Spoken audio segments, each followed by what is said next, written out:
The tide is turning toward trusted 5G vendors and against Huawei, as citizens around the world are waking up to the danger of the Chinese Communist Party's surveillance state. This is causing governments around the world to only allow trusted vendors in their 5G networks.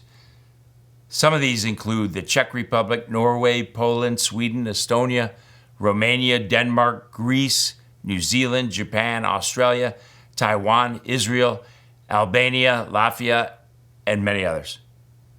UK Foreign Secretary Dominic Raab recently remarked that it isn't just the devastation of COVID-19 that takes the shine off of China, but also the fact that the CCP doesn't live up to the deals that it makes. The crackdown on Hong Kong is a case in point. As the Foreign Secretary Raab said, it comes down to an issue of trust. Why would anyone trust them with other deals they might make? And that is precisely the question that governments and businesses around the globe are asking about 5G. Who do you trust? The primary choices are two world-class European vendors on one side, Ericsson and Nokia, and two CCP-controlled companies on the other. It's only been less than a couple of months since Beijing broke its promise to the people of Hong Kong, and we unveiled the 5G Clean Path Initiative to promote safe, secure, resilient, and trusted communications over next-generation networks built by trusted vendors. And already, China's quest to dominate 5G is running out of steam. Telefonica states in its digital manifesto that security is paramount, and its CEO and chairman, José Lopez, this week declared Telefonica is proud to be a 5G clean path company. Telefonica in Spain and UK are fully clean networks, and Telefonica Deutschland and Brazil will also be the same. A few weeks ago, the big three telcos of Canada decided to partner with Ericsson and Nokia because Canadian public opinion was overwhelmingly against allowing Huawei into 5G networks.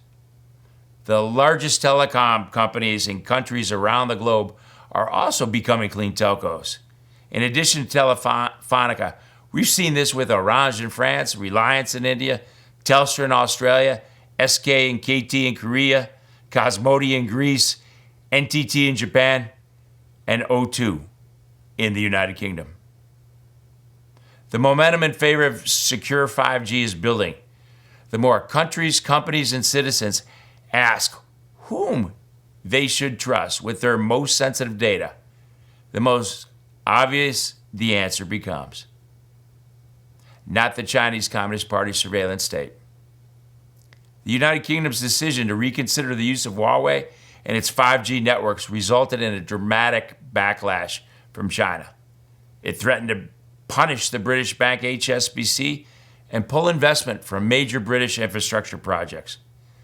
Clearly, the Chinese Communist Party sees much more than a mere financial benefit in having Huawei embedded in foreign 5G networks. It's no wonder why so many countries are reevaluating their partnerships with Chinese firms. Earlier this year, at the Mobile World Congress, Huawei boasted that it had 91 5G commercial contracts. But from what we can tell, that list has dwindled down to less than a couple dozen.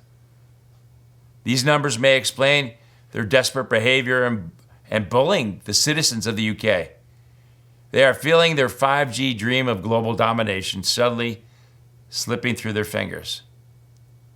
This type of desperation and insecurity is exactly what makes someone turn into a bully.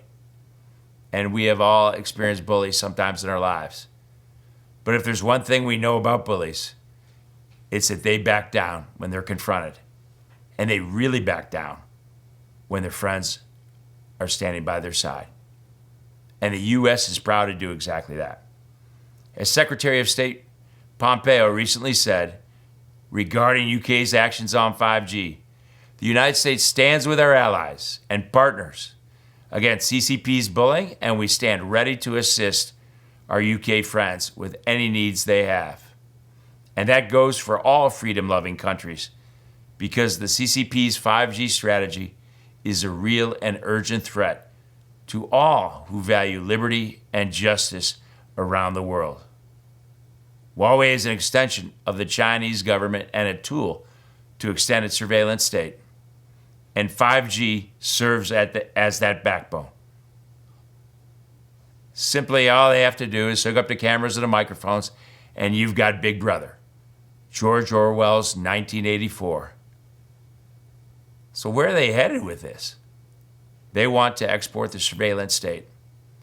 5G gives them the capabilities to repeat what they have done in those horrid camps in Xinjiang Province in the west of China. Fortunately, the world is waking up. Huawei is losing its luster, and the appetite for trusted networks and carriers has never been higher. This is good news for all who value freedom and security.